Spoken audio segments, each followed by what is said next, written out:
ഓം ശാന്തി 24/2/2026 പ്രഭാതമുരളി മധുബൻ. മധുരമായ കുട്ടികളെ, നിങ്ങൾ തന്റെ ജീവിതത്തിന്റെ ചരട് ഒരു ബാബയുമായി ബന്ധിപ്പിച്ചിരിക്കുകയാണ്. നിങ്ങളുടെ ബന്ധം ഒരാളുമായാണ്. ഒന്നുമായി തന്നെ ബന്ധം നിറവേറ്റണം. ചോദ്യം: സംഗമയുഗത്തിൽ ആത്മാവ് തന്റെ ബന്ധം പരമാത്മാവുമായാണ് ചേർക്കുന്നത്. അജ്ഞാനകാലത്തിൽ ഇതിന്റെ ആചാരം ഏത് രീതിയിലാണ് നടന്നുവരുന്നത്? ഉത്തരം: വിവാഹ സമയത്ത് സ്ത്രീയുടെ വസ്ത്രാഗ്രം പതിയുടേതുമായി ബന്ധിപ്പിക്കുന്നു. ജീവിത അവസാനം വരെ ഇവരുടെ കൂട്ടായി തന്നെ ഇരിക്കണമെന്നാണ് സ്ത്രീ മനസ്സിലാക്കുന്നത്. ഇപ്പോൾ നിങ്ങൾ നിങ്ങളുടെ വസ്ത്രാഗ്രം ബാബയുമായി ബന്ധിപ്പിച്ചിരിക്കുകയാണ്.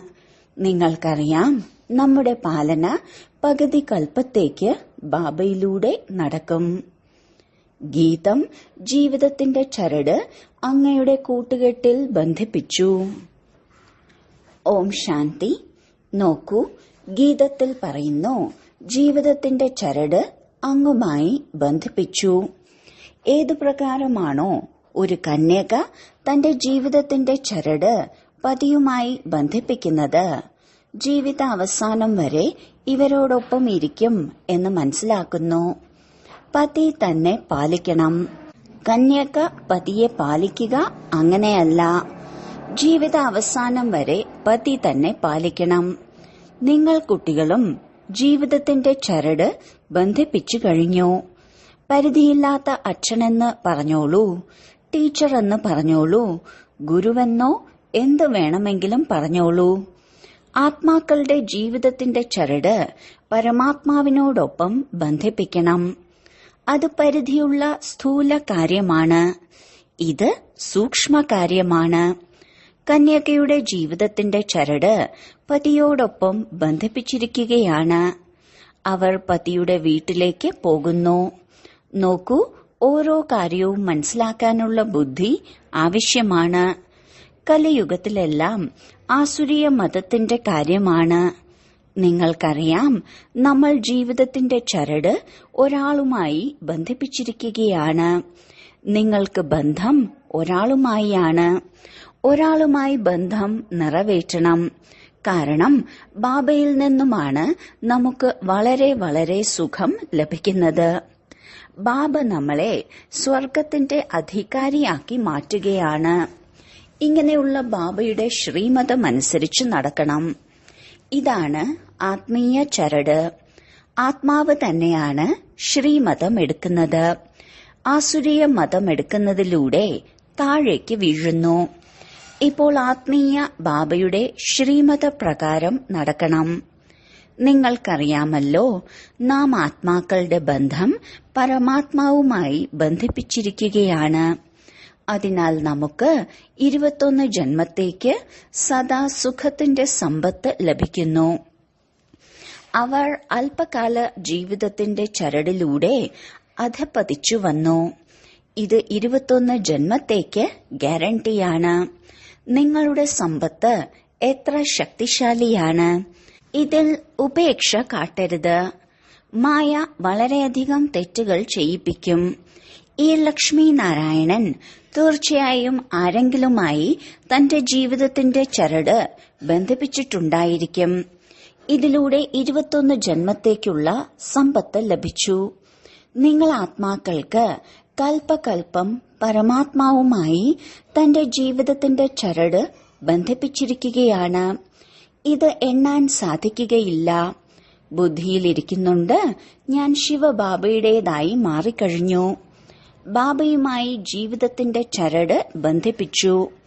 ഓരോ കാര്യവും ബാബയിരുന്നാണ് മനസ്സിലാക്കി തരുന്നത്.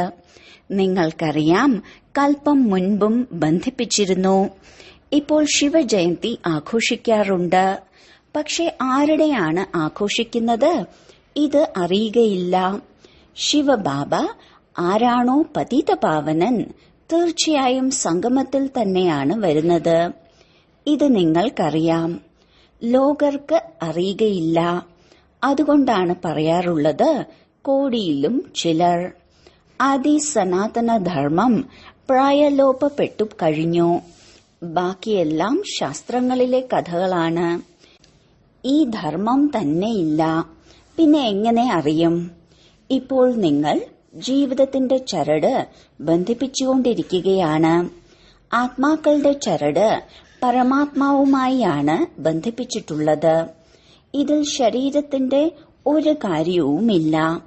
വീട്ടിലിരുന്നോളൂ, കേവലം ബുദ്ധി കൊണ്ട് ഓർമ്മിക്കണം. നിങ്ങൾ ആത്മാക്കളുടെ ജീവിതത്തിന്റെ ചരട് ബന്ധിപ്പിച്ചു കഴിഞ്ഞു. വസ്ത്രാഗ്രം ബന്ധിപ്പിച്ചല്ലോ. അത് സ്ഥൂലമായ സാരിയുടെ അറ്റമാണ്. ഇവിടെ ആത്മാക്കൾക്ക് പരമാത്മാവുമായാണ് യോഗം. ഭാരതത്തിൽ ശിവജയന്തിയും ആഘോഷിക്കാറുണ്ട്. പക്ഷെ ശിവൻ എപ്പോഴാണ് വരുന്നത് ഇതൊരാൾക്കും അറിയുകയില്ല. എപ്പോഴാണ് കൃഷ്ണജയന്തി, എപ്പോഴാണ് രാമജയന്തി, ഇത് അറിയുകയില്ല. കുട്ടികളെ, നിങ്ങൾ ത്രിമൂർത്തി ശിവജയന്തി എന്ന വാക്ക് എഴുതാറുണ്ട്. എന്നാൽ ഈ സമയം ഈ 3 മൂർത്തികളും ഇല്ല. നിങ്ങൾ പറയും, ശിവബാബ ബ്രഹ്മാവിലൂടെ സൃഷ്ടി രചിച്ചു. അപ്പോൾ ബ്രഹ്മാവ് തീർച്ചയായും സാകാരത്തിൽ വേണമല്ലോ. ബാക്കി നിങ്ങൾ ത്രിമൂർത്തികൾ എന്ന് പറയുന്ന വിഷ്ണുവും ശങ്കരനും ഈ സമയം എവിടെയാണ്? ഇത് വളരെ മനസ്സിലാക്കേണ്ട കാര്യമാണ്. ത്രിമൂർത്തിയുടെ അർത്ഥം തന്നെ ബ്രഹ്മ, വിഷ്ണു, ശങ്കരനാണ്. ബ്രഹ്മാവിലൂടെ സ്ഥാപന ഈ സമയമാണ് നടന്നുകൊണ്ടിരിക്കുന്നത്. വിഷ്ണുവിലൂടെ സത്യയുഗത്തിൽ പാലനയുണ്ടാകും. അവസാനം വിനാശം നടക്കും. ഭാരതത്തിൽ ഒരേയൊരു ആദി സനാതന ദേവി ദേവതാ ധർമ്മമാണ്. ബാക്കി എല്ലാവരും ധർമ്മം സ്ഥാപിക്കാൻ വേണ്ടി വന്നവരാണ്. ഇവരാണ് ധർമ്മം സ്ഥാപിച്ചത്. ഇപ്പോൾ ഇവരുടെ സംവത്സരമാണ് എന്നെല്ലാവർക്കും അറിയാം. ഇന്ന സമയത്ത് ഇന്ന ധർമ്മം സ്ഥാപിച്ചു. ഭാരതത്തെ ഒരാൾക്കും അറിയുകയില്ല. എപ്പോഴാണ് ഗീതാ ജയന്തി, എപ്പോഴാണ് ശിവജയന്തി, ആർക്കും അറിയുകയില്ല. കൃഷ്ണന്റെയും രാധയുടെയും വയസ്സിൽ 2-3 വർഷം വ്യത്യാസമുണ്ടായിരിക്കും. സത്യയുഗത്തിൽ തീർച്ചയായും ആദ്യം കൃഷ്ണനായിരിക്കും ജന്മം എടുത്തിട്ടുണ്ടായിരിക്കുക, അതിനുശേഷം രാധയും. പക്ഷേ സത്യയുഗം എപ്പോഴായിരുന്നു ഇതാർക്കും അറിയുകയില്ല. നിങ്ങളും മനസ്സിലാക്കാൻ വളരെയധികം വർഷങ്ങൾ എടുത്തു. 2 ദിവസം കൊണ്ട് ആര് എത്ര മനസ്സിലാക്കും? ബാബ വളരെ സഹജമായാണ് മനസ്സിലാക്കി തരുന്നത്. ബാബ പരിധിയില്ലാത്ത അച്ഛനാണ്. തീർച്ചയായും എല്ലാവർക്കും ബാബയിൽ നിന്ന് തന്നെ സമ്പത്ത് ലഭിക്കണമല്ലോ. ഓ ഗാഡ് ഫാദർ എന്ന് പറഞ്ഞ് ഓർമ്മിക്കുന്നുണ്ട്. ലക്ഷ്മി നാരായണന്റെ ക്ഷേത്രവുമുണ്ട്. അവർ സ്വർഗത്തിൽ രാജ്യം ഭരിച്ചിട്ടുണ്ടായിരുന്നു. എന്നാൽ അവർക്ക് ആരാണ് സമ്പത്ത് നൽകിയത്? തീർച്ചയായും സ്വർഗത്തിന്റെ രചയിതാവ് തന്നെയായിരിക്കും നൽകിയിട്ടുണ്ടാവുക. പക്ഷെ എപ്പോൾ, എങ്ങനെ നൽകി ഇതൊരാൾക്കും അറിയുകയില്ല. നിങ്ങൾ കുട്ടികൾക്കറിയാം, എപ്പോൾ സത്യയുഗമായിരുന്നോ അപ്പോൾ വേറെ ഒരു ധർമ്മവും ഉണ്ടായിരുന്നില്ല. സത്യയുഗത്തിൽ നമ്മൾ പവിത്രരായിരുന്നു. കലിയുഗത്തിൽ നമ്മൾ പതീതരാണ്. അപ്പോൾ സംഗമയുഗത്തിൽ ജ്ഞാനം നേടിയിട്ടുണ്ടായിരിക്കും. സത്യയുഗത്തിൽ ആയിരിക്കുകയില്ല. അവിടെ പ്രാലബ്ധമാണ് ഉള്ളത്. തീർച്ചയായും മുൻപത്തെ ജന്മത്തിൽ ജ്ഞാനം എടുത്തിട്ടുണ്ടായിരിക്കും. നിങ്ങളിപ്പോൾ നേടിക്കൊണ്ടിരിക്കുകയാണ്. ആദി സനാതന ദേവീദേവതാ ധർമ്മത്തിന്റെ സ്ഥാപന ബാബ തന്നെയാണ് ചെയ്യുന്നതെന്ന് നിങ്ങൾക്കറിയാം. കൃഷ്ണൻ സത്യയുഗത്തിലായിരുന്നു. കൃഷ്ണന് ഈ പ്രാലബ്ധം എവിടെ നിന്ന് ലഭിച്ചു? ലക്ഷ്മി നാരായണൻ തന്നെയായിരുന്നു രാധാകൃഷ്ണൻ. ഇതാർക്കും അറിയുകയില്ല. ബാബ പറയുകയാണ്, ആരാണോ കൽപ്പം മുൻപും മനസ്സിലാക്കിയവർ അവരെ മനസ്സിലാക്കൂ. ഇവിടെ തൈ നടുകയാണ്. നിങ്ങൾക്കറിയാം, 5000 വർഷത്തിനു മുൻപും ബാബ വന്ന് മനുഷ്യനെ ദേവതയാക്കി മാറ്റിയിട്ടുണ്ടായിരുന്നു. ഇപ്പോൾ നിങ്ങൾ ട്രാൻസ്ഫർ ആയി മാറിക്കൊണ്ടിരിക്കുകയാണ്. ആദ്യം ബ്രാഹ്മണനായി മാറണം. കുട്ടിക്കരണം മറിഞ്ഞു കളിക്കുമ്പോൾ തീർച്ചയായും മുറിവ് പറ്റും. ഇപ്പോൾ നമ്മൾ ബ്രാഹ്മണനായി മാറിയിരിക്കുകയാണ്. യജ്ഞത്തിൽ തീർച്ചയായും ബ്രാഹ്മണർ ആവശ്യമാണ്. ഇത് ശിവന്റെ അല്ലെങ്കിൽ രുദ്രന്റെ ജ്ഞാനയജ്ഞമാണ്. രുദ്രജ്ഞാനയജ്ഞം എന്നാണ് പറയാറുള്ളത്. കൃഷ്ണയജ്ഞം രചിച്ചിട്ടില്ല.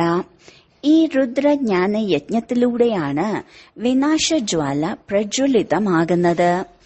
പതിതരെ പാവനമാക്കി മാറ്റാനുള്ള ശിവബാബയുടെ യജ്ഞമാണ് ഇത്. രുദ്രനായ ശിവബാബ നിരാകാരനാണ്. അപ്പോൾ ശരീരത്തിൽ വരാതെ യജ്ഞം എങ്ങനെ രചിക്കും? മനുഷ്യർ തന്നെയാണ് യജ്ഞം രചിക്കുന്നത്. സൂക്ഷ്മവതനത്തിലോ മൂലവതനത്തിലോ ഇങ്ങനെയുള്ള കാര്യങ്ങൾ ഉണ്ടായിരിക്കുകയില്ല. ബാബ മനസ്സിലാക്കി തരികയാണ്, ഇത് സംഗമയുഗമാണ്. ലക്ഷ്മി നാരായണന്റെ രാജ്യമായിരുന്നപ്പോൾ അത് സത്യയുഗമായിരുന്നു. ഇപ്പോൾ നിങ്ങൾ വീണ്ടും അതായി മാറിക്കൊണ്ടിരിക്കുകയാണ്. ആത്മാക്കളുടെ ജീവിതമാകുന്ന ചരട് പരമാത്മാവിനോടൊപ്പമാണ്. എന്തിനാണ് ഈ ചരട് ബന്ധിപ്പിക്കുന്നത്? സദാ സുഖത്തിന്റെ സമ്പത്ത് നൽകുന്നതിന് വേണ്ടി. നിങ്ങൾക്കറിയാം, പരിധിയില്ലാത്ത ബാബയിലൂടെ നമ്മൾ ലക്ഷ്മി നാരായണനായി മാറുകയാണ്. ബാബ മനസ്സിലാക്കി തരികയാണ്, നിങ്ങൾ ദേവി ദേവതാ ധർമ്മത്തിലേതായിരുന്നു, നിങ്ങളുടെ രാജ്യമായിരുന്നു. പിന്നീട് നിങ്ങൾ പുനർജന്മമെടുത്ത് ക്ഷത്രിയ ധർമ്മത്തിൽ വന്നു. സൂര്യവംശി രാജ്യഭരണം കഴിഞ്ഞതിനു ശേഷം പിന്നീട് ചന്ദ്രവംശി രാജ്യം തുടങ്ങി. നമ്മൾ ഈ ചക്രം എങ്ങനെയാണ് കറങ്ങുന്നതെന്ന് നിങ്ങൾക്ക് അറിയാമല്ലോ. ഇത്ര ജന്മമെടുത്തു. ഭഗവാനു വാച, അല്ലയോ കുട്ടികളെ, നിങ്ങൾക്ക് നിങ്ങളുടെ ജന്മത്തെക്കുറിച്ച് അറിയുമായിരുന്നില്ല. എനിക്കറിയാം. ഇപ്പോൾ ഈ സമയം ഈ ശരീരത്തിൽ 2 മൂർത്തികളാണ് ഉള്ളത്, ബ്രഹ്മാവിന്റെ ആത്മാവും ശിവപരമാത്മാവും. ഈ സമയം 2 മൂർത്തികളും ഒരുമിച്ചുണ്ട്, ബ്രഹ്മാവും ശിവനും. ശങ്കരൻ ഒരിക്കലും പാർട്ടിലേക്ക് വരുന്നില്ല. ബാക്കി വിഷ്ണു സത്യയുഗത്തിലാണ് ഉള്ളത്. ഇപ്പോൾ നിങ്ങൾ ബ്രാഹ്മണനിൽ നിന്നും ദേവതയായി മാറും. ഹംസോ എന്നതിന്റെ അർത്ഥം വാസ്തവത്തിൽ ഇതാണ്, ആത്മാവ് തന്നെയാണ് പരമാത്മാവ് എന്നാണ് അവർ പറയുന്നത്. എത്ര വ്യത്യാസമുണ്ട്! രാവണന്റെ വരവിലൂടെ തന്നെയാണ് രാവണന്റെ മതവും ആരംഭിച്ചിട്ടുള്ളത്. സത്യുഗത്തിൽ ഈ ജ്ഞാനം തന്നെ പ്രായലോപപ്പെടും. ഇതെല്ലാം ഉണ്ടാവുക എന്നുള്ളത് ഡ്രാമയിൽ അടങ്ങിയിട്ടുള്ള കാര്യമാണല്ലോ. അപ്പോൾ ബാബ വന്ന് സ്ഥാപിക്കും. ഇപ്പോൾ സംഗമമാണ്. ബാബ പറയുന്നു, ഞാൻ കൽപ്പകൽപ്പം കൽപ്പത്തിലെ സംഗമയുഗത്തിൽ വന്ന് നിങ്ങളെ മനുഷ്യനിൽ നിന്നും ദേവതയാക്കി മാറ്റുകയാണ്. ജ്ഞാനയജ്ഞം രചിക്കുകയാണ്. ബാക്കി എന്തെല്ലാമുണ്ടോ അത് ഈ യജ്ഞത്തിൽ സ്വാഹ ചെയ്യപ്പെടും. ഈ വിനാശജ്വാല ഈ യജ്ഞത്തിലൂടെ പ്രജ്വലിതമാകും. പതിത ലോകത്തിന് വിനാശമുണ്ടാവുക തന്നെ വേണം. ഇല്ലെങ്കിൽ എങ്ങനെ പാവന ലോകമുണ്ടാകും? നിങ്ങൾ വിളിക്കുന്നുണ്ടല്ലോ, പതിത പാവന വരൂ. അപ്പോൾ പതിത ലോകവും പാവന ലോകവും എങ്ങനെ ഒരുമിച്ചിരിക്കും? പതിത ലോകത്തിന് വിനാശമുണ്ടാകണം. ഇതിൽ സന്തോഷം ഉണ്ടായിരിക്കണം. മഹാഭാരത യുദ്ധം നടന്നിട്ടുണ്ടായിരുന്നു. ഇതിലൂടെ സ്വർഗത്തിന്റെ ഗേറ്റ് തുറക്കപ്പെട്ടു. ഇത് അതേ മഹാഭാരത യുദ്ധമാണ് എന്ന് പറയാറുണ്ട്. ഇത് നല്ലതാണ്. പതിത ലോകം അവസാനിക്കും. ശാന്തിക്ക് വേണ്ടി തല തല്ലേണ്ട ആവശ്യമെന്താണ്? നിങ്ങൾക്കിപ്പോൾ കിട്ടിയിട്ടുള്ള 3ാമത്തെ നേത്രം മറ്റാർക്കും തന്നെ ഇല്ല. നിങ്ങൾ കുട്ടികൾക്ക് സന്തോഷമുണ്ടായിരിക്കണം. ഞാൻ പരിധിയില്ലാത്ത ബാബയിൽ നിന്ന് വീണ്ടും സമ്പത്ത് നേടിക്കൊണ്ടിരിക്കുകയാണ്. ബാബ, അങ്ങയിൽ നിന്ന് ഞാൻ അനേക പ്രാവശ്യം സമ്പത്ത് എടുത്തിട്ടുണ്ട്. രാവണൻ പിന്നീട് ശാപം നൽകി. ഈ കാര്യങ്ങളെല്ലാം ഓർമ്മിക്കുക സഹജമാണ്. ബാക്കിയെല്ലാം കെട്ടുകഥകളാണ്. നിങ്ങളെ ഇത്രയും ധനവാനാക്കി മാറ്റിയതല്ലേ? പിന്നീട് എന്തുകൊണ്ടാണ് ദരിദ്രമായി മാറിയത്? ഇതെല്ലാം ഡ്രാമയിൽ അടങ്ങിയിട്ടുള്ളതാണ്. പാടാറുമുണ്ട്, ജ്ഞാനം, ഭക്തി, വൈരാഗ്യം. എപ്പോഴാണോ ജ്ഞാനം ലഭിക്കുന്നത് അപ്പോഴേ ഭക്തിയോട് വൈരാഗ്യം വരൂ. മുഴുവൻ പഴയ ലോകത്തിനോടും വൈരാഗ്യം. ഇത് ശ്മശാനമാണ്. 84 ജന്മത്തിന്റെ ചക്രം കറങ്ങി ഇനി വീട്ടിലേക്ക് പോകണം. എന്നെ ഓർമ്മിക്കുകയാണെങ്കിൽ എന്നോടൊപ്പം വരും. വികർമ്മങ്ങൾ വിനാശമാകും. വേറെ യാതൊരു ഉപായവുമില്ല. യോഗാഗ്നിയിലൂടെ പാപം ഭസ്മമാകും. ബാബ പറയുന്നു, മായ നിങ്ങളെ വിഡ്ഢികളാക്കി മാറ്റിയിരിക്കുകയാണ്. ഏപ്രിൽ ഫൂൾ എന്ന് പറയാറുണ്ടല്ലോ.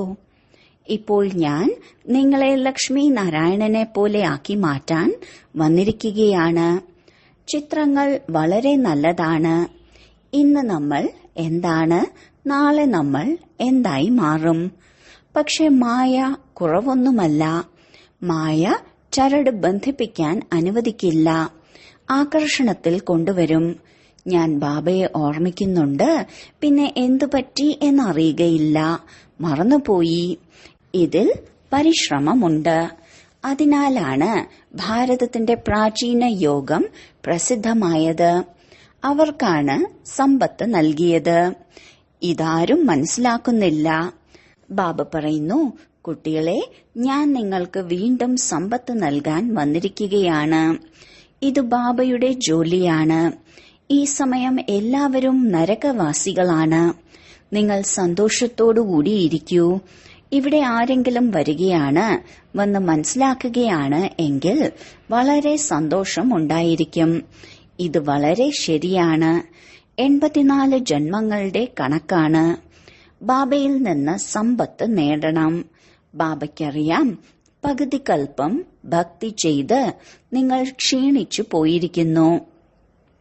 മധുരമായ കുട്ടികളെ, ബാബ നിങ്ങളുടെ എല്ലാ ക്ഷീണവും ദൂരെ അകറ്റും.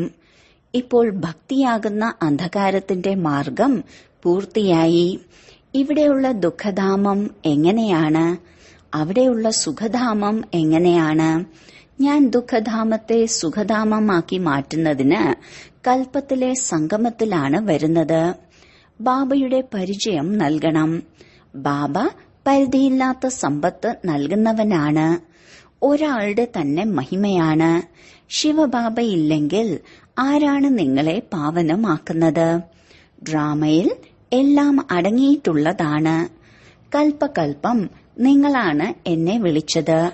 അല്ലയോ പതിത പാവന, വരൂ. ശിവജയന്തി എന്നാണ്.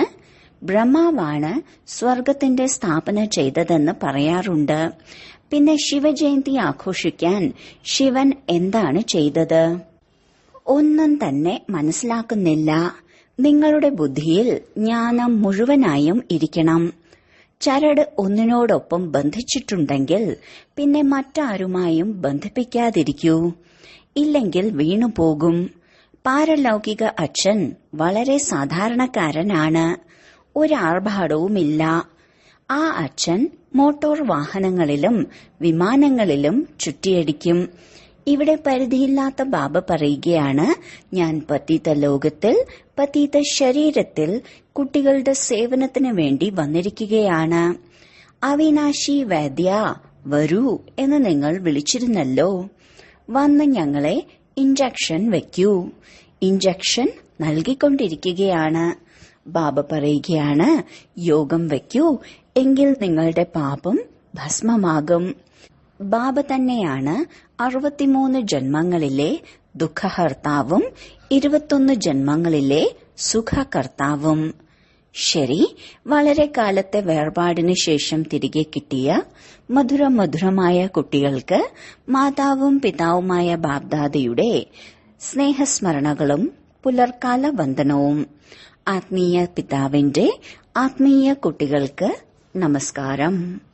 ധാരണയ്ക്കുള്ള മുഖ്യസാരം: 1. തന്റെ ബുദ്ധിയുടെ ആത്മീയ ചരട് ഒരു ബാബയോടൊപ്പം ബന്ധിപ്പിക്കണം. ഒരാളുടെ തന്നെ ശ്രീമതമനുസരിച്ച് നടക്കണം. 2. നമ്മൾ ഏറ്റവും മാധുര്യമുള്ള വൃക്ഷത്തിന്റെ തൈ നട്ടുകൊണ്ടിരിക്കുകയാണ്.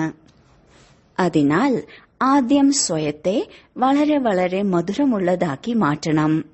ഓർമ്മയുടെ യാത്രയിൽ താൽപര്യത്തോടു കൂടിയിരുന്ന് വികർമ്മം വിനാശമാക്കണം. വരദാനം: മനനത്തിന്റെ ശക്തിയിലൂടെ ഓരോ പോയിന്റ്സിന്റെയും അനുഭവിയാകുന്ന സദാ ശക്തിശാലി, മായയെ പ്രതിരോധിക്കുന്നവരും തടസ്സങ്ങളെ മറികടക്കുന്നവരുമായി ഭവിക്കട്ടെ. ശരീരത്തിന്റെ ശക്തിക്ക് ദഹനശക്തി ആവശ്യമാണ്. അതുപോലെ ആത്മാവിനെ ശക്തിശാലിയാക്കുന്നതിന് മനനശക്തി ആവശ്യമാണ്. മനനശക്തിയിലൂടെ അനുഭവ സ്വരൂപമാകണം. ഇതാണ് ഏറ്റവും വലിയ ശക്തി. അങ്ങനെ അനുഭവികളായവരെ ഒരിക്കലും വഞ്ചിക്കാൻ കഴിയില്ല. കേട്ടുകേൾവികളിൽ ശ്രദ്ധ തിരിക്കാനാവില്ല. അനുഭവികൾ സദാ സമ്പന്നരായിരിക്കും. സദാ ശക്തിശാലിയും മായയെ പ്രതിരോധിക്കുന്നവരും വിഘ്നങ്ങളെ മറികടക്കുന്നവരുമായിത്തീരും. സ്ലോഗൻ: സന്തോഷത്തിന്റെ ഖജനാവ് സദാ കൂടെയുണ്ടെങ്കിൽ മറ്റെല്ലാ ഖജനാവുകളും സ്വതവേ വന്നു ചേരും. അവ്യക്ത സൂചന: ഏകതയുടെയും വിശ്വാസത്തിന്റെയും വിശേഷതയിലൂടെ സഫലതാ സമ്പന്നരാകൂ. സഫലതാ സമ്പന്നരാകുന്നതിനായി സാധാരണ കാര്യം ചെയ്യുമ്പോഴും ഫരിഷ്തയുടെ നടത്തവും അവസ്ഥയും ഉണ്ടായിരിക്കുക. എന്ത് ചെയ്യാനാണ്? സാഹചര്യം അങ്ങനെയായിരുന്നു, ജോലി അങ്ങനെയായിരുന്നു, പ്രശ്നം അങ്ങനെയായിരുന്നു, അതിനാൽ സാധാരണത്വം വന്നു എന്ന് പറയരുത്. എല്ലാവർക്കും നിങ്ങളുടെ അലൗകിക സ്വരൂപം ഏത് സമയത്തും ഏത് സാഹചര്യത്തിലും അനുഭവിക്കാൻ കഴിയട്ടെ.